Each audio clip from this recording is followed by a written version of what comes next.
اعوذ باللہ من الشیطان الرجیم بسم اللہ الرحمن الرحیم۔ حیض کی حالت میں عورت کے ساتھ صحبت کر سکتے ہیں یا لیٹنا وغیرہ جائز ہے یا ناجائز؟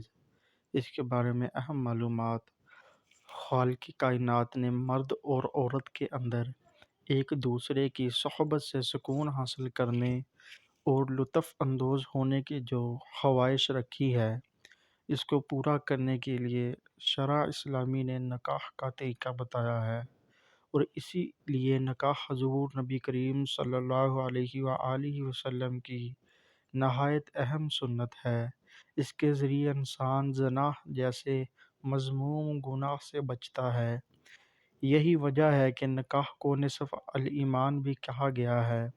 نکاح کا ذریعہ جہاں انسان حرام کاری سے بچتا ہے، وہاں اس کو بدن کی صحت، ذہنی سکون، محبت اور ایک دوسرے کی سچی ہمدردی اور رازداری وغیرہ مختلف قسم کے فائدے بھی حاصل ہوتے ہیں۔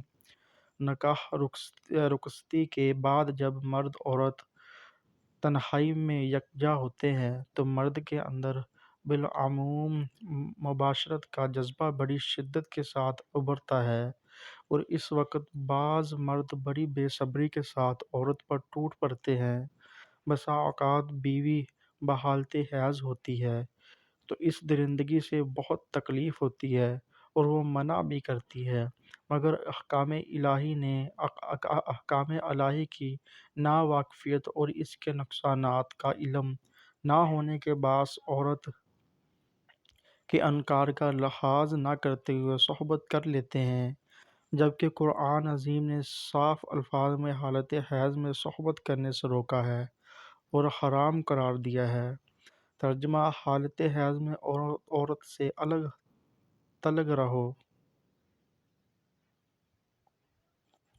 قرآن حکیم اس حکم کے بارے میں جدید علم طب نے اس بات کا انکشاف کیا ہے کہ حیض سے خارج شدہ خون میں ایک قسم کا زہریلا مادہ ہوتا ہے جو اگر جسم کے اندر رہ جائے تو صحت کے لیے مضر ہوتا ہے۔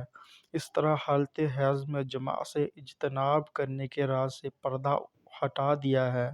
دوران حیض عورت کے خاص اعضاء خون حیض کے مجتمع ہونے سے سکڑتے ہوئے ہوتے ہیں اور اعصاب داخلی غدود کے سیلان کے باعث اضطراب میں ہوتے ہیں۔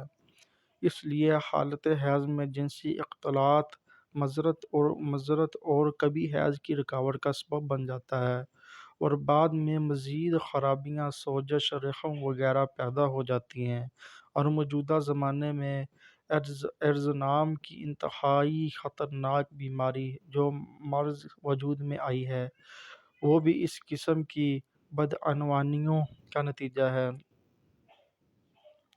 قربان جائیں شریعت محمدی صلی اللہ علیہ وآلہ وسلم کے، جس نے ہم کو احکام الہی کے ذریعے ایسی مذموم حرکات سے روکا جن سے فریقین کو طرح طرح کی بیماریاں اور امراض خبیثہ، سوزاک و عطشک وغیرہ لاحق ہو جاتے ہیں، جن کا خمیازہ تمام عمر بھگتنا پڑتا ہے، بلکہ اولاد پر بھی اس کا اثر پڑتا ہے۔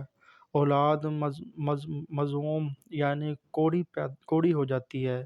بعض فقہا نے اس حکم کی خلاف ورزی پر حدیث کے مطابق کفارہ بھی رکھا ہے۔ جس شخص نے غلبہ شہوت کی بنا پر حالت حیض میں جماع کا گناہ سرزد ہو جائے تو اسے 1 دینار یا نصف دینار بطور کفارہ صدقہ کرنا چاہیے۔ حضرت امام ابو حنیفہ، امام مالک اور امام شافعی رحمۃ اللہ تعالیٰ علیہ کے نزدیک کفارہ ادا کرنا واجب نہیں، البتہ استغفار واجب ہے، اور امام احمد رحمۃ اللہ تعالیٰ علیہ کا قول ہے کہ کفارہ ادا کرے، اگر 1 دینار ادا نہ کر سکے تو نصف دینار ادا کرے۔